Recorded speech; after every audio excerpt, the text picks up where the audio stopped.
And welcome back to Property Matters on Dublin South FM with Brian Fox and myself, Carol Tallon. You can contact us on Twitter at iPropertyRadio or email hello@iPropertyRadio.com. So I'm delighted to be joined by Richard Henshall, CEO of Recognyte. Richard, you're very welcome to the show. Recognyte, I love the name. Tell us about the company. Carol, thank you for having us. Look, Recognyte is a software as a service company that specializes in applying data science and artificial intelligence tools to commercial real estate investment and management. You know, you can really think of us as a real estate analytics platform that's combined with workflow and virtual data room tools to really provide insightful data to real estate industry players. Okay, and you know, there's a growing recognition of the not just the importance of data and how we manage it, but also the value of it, because obviously under European legislation in terms of GDPR, data was definitely seen as more of a liability than an asset, and a lot of companies in the real estate space, they weren't capitalizing on it as an asset.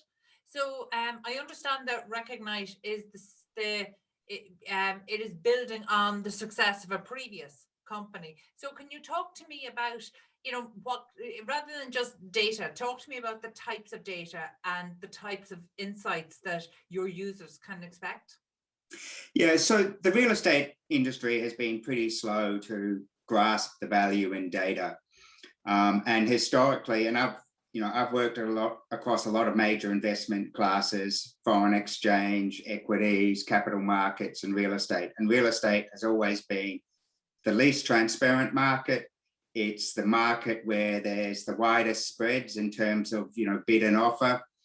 And it's always been behind the time. It's been a bit of a, you know, an old boys club, to put it bluntly. That's changing. There's increasing sources of digital information. There's an increasing recognition, I think, within the industry that information is valuable, that having the right information, and particularly having up-to-date and current information, can help you make better investment decisions and therefore realize more value in your real estate. So I think that's really the real estate industry catching up with where other markets have been for a while. Okay, and can you break down the types of information?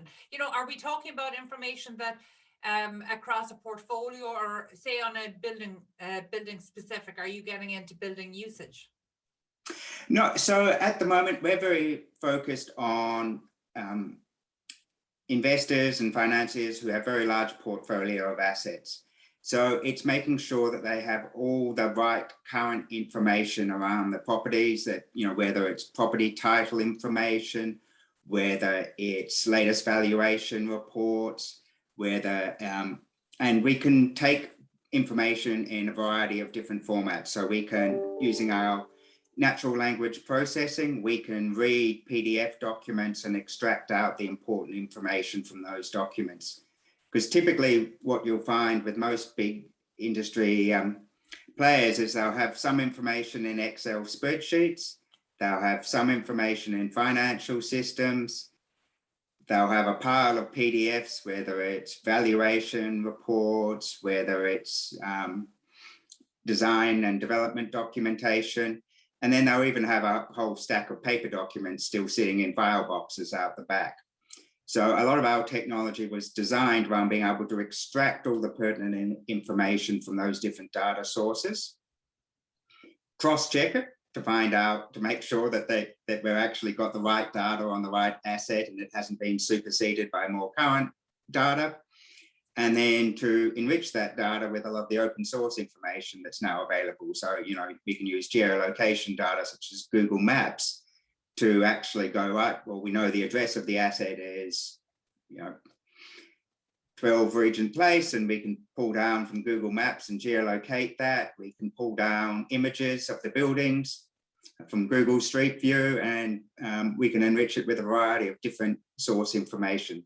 So be able to give everybody a much more current view of their portfolio information, but also, just as importantly, point out to them where there are gaps in their portfolio information, where information's not current, where information contradicts each other, which often happens. We work a lot with banks on their secured loan portfolios, and often we'll find that there's a lot of conflicting data that they have. And so it's sorting through that data and making sure they have an accurate picture of their portfolios.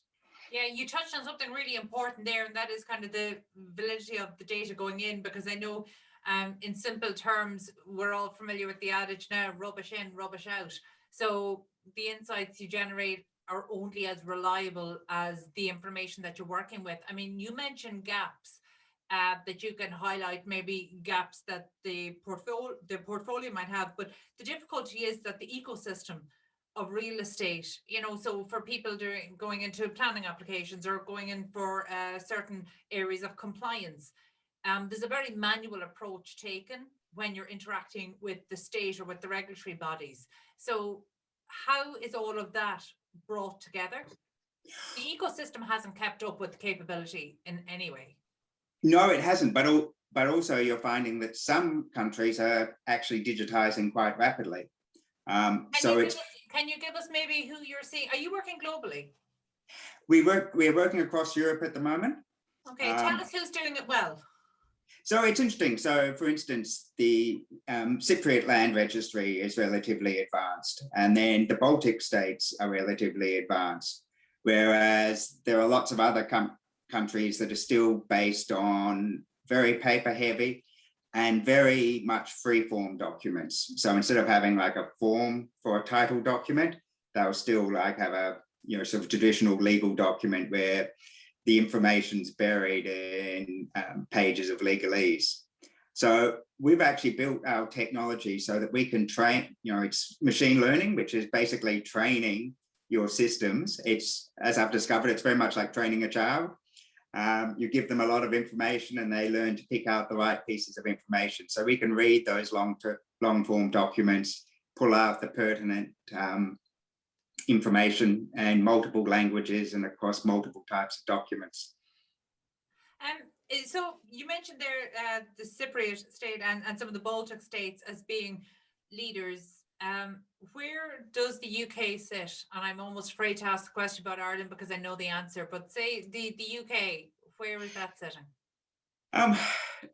Look, the UK is an interesting market. There's obviously some quite sophisticated players in it. So some information is good, other information is not. And that's typically what we find in most markets. There's different pockets of information. A lot's being digitized quite rapidly. There's lots of initiatives in the UK to do that, but there's also huge amounts of historical information that's typically not digitized. So it's a mixed bag, and it depends a lot on what the information you want. And that makes sense. I mentioned earlier in the interview that Recognyte is actually born out of Resolute Asset Management, but what I'd like to know there is in terms of, say, dealing with the banks or financial institutions, we know that they went through a huge period of turmoil, going back 12, 13 years ago. Were systems digitized? Because, 10, 12, 13 years ago, in dealing with fallout of the crash, we knew that the financial institutions didn't have a good handle on what assets they were holding. There were huge gaps there. Was that in any way rectified? So I suppose the question I have, now in 2021, are the situations there with our financial institutions, are they more aware of what assets they hold, and are they better equipped to answer questions about them? Look, definitely vastly improved. I mean, the seed of Recognyte was, I think it was probably in 2011, 2012, with a mandate for a large bank in Southern Europe where they had tens of thousands of bad loans secured over real estate. And frankly, they didn't really know what was secured over what. So there was an enormous exercise, which largely had to be done manually. And, that all the accounting firms did very well out of this, bringing in lots of juniors to sift through documents.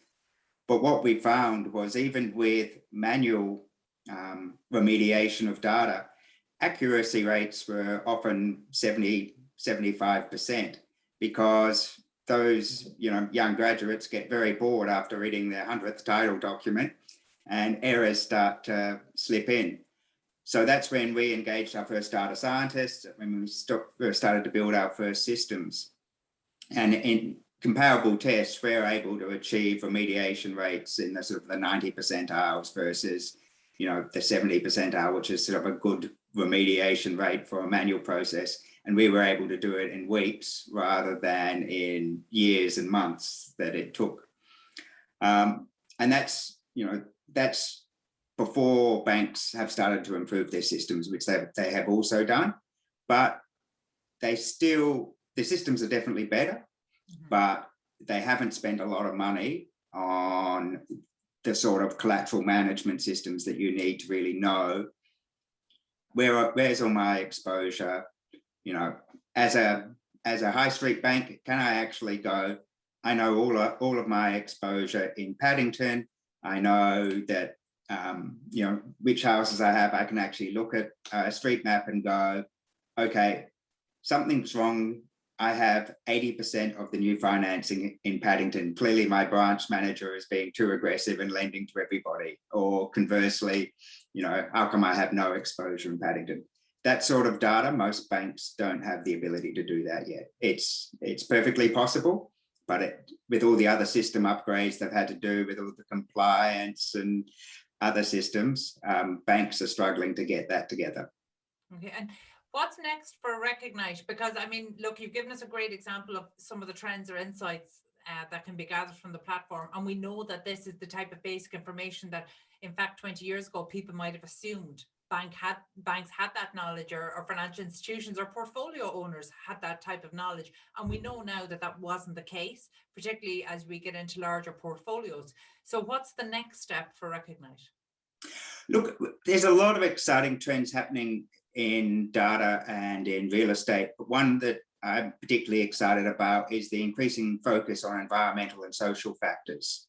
So actually understanding what is the environmental footprint of your portfolio, what are the environmental risks that you're running, and that's everything from what's the energy efficiency levels of my different buildings, how does that feed back into my investment profile, am I actually taking that into account? And obviously with big commercial buildings, you've got the LEED system, which ranks environmental